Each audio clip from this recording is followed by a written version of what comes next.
मार्ग में एक सुरम्य सरोवर दृष्टिगत हुआ। सरोवर के तट पर रुककर विश्वामित्र कहा, हे राम, तारका का वध करके तुमने बहुत बड़ा मानव कल्याण का कार्य किया है। मैं तुम्हारे इस कार्य, पराक्रम एवं चातुर्य से अत्यधिक प्रसन्न हूँ। मैं तुम्हें कुछ ऐसे दुर्लभ अस्त्र प्रदान करता हूँ जिनकी सहायता से तुम दुर्दमनीय देवताओं, राक्षसों, यक्षों, नागादिकों को भी परास्त कर सकोगे। ये दंडचक्र, धर्मचक्र, कालचक्र और इंद्रचक्र नामक अस्त्र हैं। इन्हें तुम धारण करो। इनके धारण करने के पश्चात तुम किसी भी शत्रु को परास्त करने का सामर्थ्य प्राप्त कर लोगे।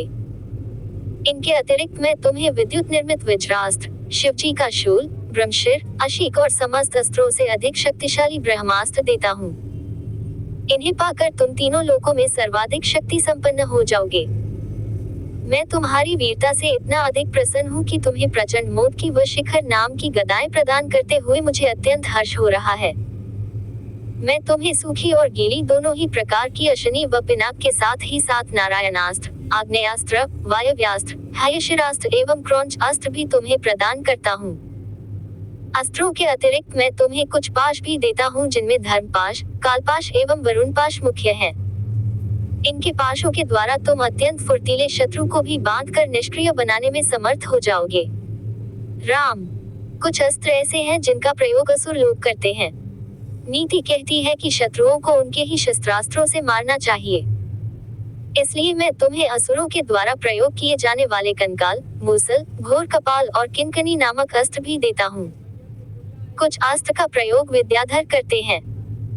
उनमें प्रधान अस्त्र है खड्ग, मोहन, प्रस्वापन, प्रशमन, सौम्य, वर्षण, संतापन, विलापन, मादनास्त्र, गंधर्वास्त्र, मानवास्त्र, पैशाचास्त्र, तामस और अद्वितीय सोमनास्त्र। इन सभी अस्त्रों को भी मैं तुम्हें देता हूँ।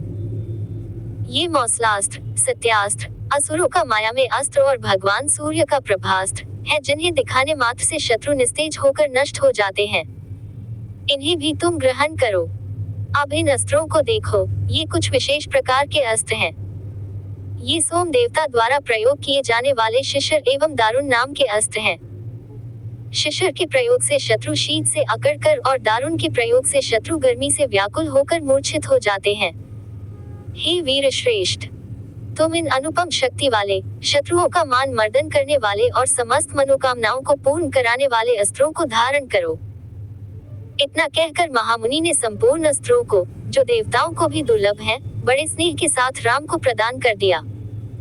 उन अस्त्रों को पाकर राम अत्यंत प्रसन्न हुए और उन्होंने श्रद्धा के साथ गुरु को चरणों में प्रणाम किया और कहा, गुरुदेव, आपकी इस कृपा से मैं कृतार्थ हो गया हूँ।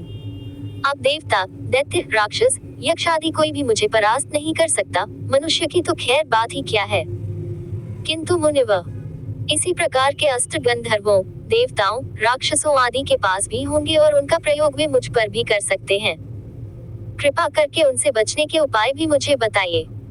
इसके अतिरिक्त ऐसा भी उपाय बताइए जिससे इन अस्त्रों को छोड़ने के पश्चात अपना कार्य करके ये अस्त्र पुनः मेरे पास वापस आ जावें। राम के इस प्रकार कहने पर विश्वामित्र बोले, राघव, शत्रुओं के अस्त्रों को मार्ग में ही काट कर नष्ट करने वाले इन सत्यवान, सत्यकीर्ति, प्रतिहार, पराणमुख, अवानमुख, लक्ष्य, उपलक्ष्य आदि इन अस्त्रों को भी तू ग्रहण करो। इन अस्त्रों को देने के बाद गुरु विश्वामित्र ने राम को वे विधियां भी बताई जिनके द्वारा प्रयोग किए हुए अस्त्र वापस आ जाते हैं। चलते चलते वे वन के अंधकार से निकलकर ऐसे स्थान पर पहुंचे जो भगवान भास्कर के दिव्य प्रकाश से आलोकित हो रहा था और सामने नाना प्रकार के सुंदर वृक्ष, मनोरम उपत्यका एवं मनोमुग्धकारी दृश्य दिखाई दे रहे थे। रामचंद्र ने विश्वामित्र से पूछा, हे मुनिराज, सामने पर्वत की सुंदर उपत्यकाओं में हरे हरे वृक्षों की जो लुभावनी पंक्तियां दृष्टिगत हो रही हैं, उनके पीछे ऐसा प्रतीत होता है कि जैसे कोई आश्रम है। क्या वास्तव में ऐसा है या यह मेरी कल्पना मात्र है? वहाँ सुंदर सुंदर मधुरभाषी पक्षियों के झुंड भी दिखाई दे रहे हैं, जिससे प्रतीत होता है कि मेरी कल्पना निराधार नहीं है।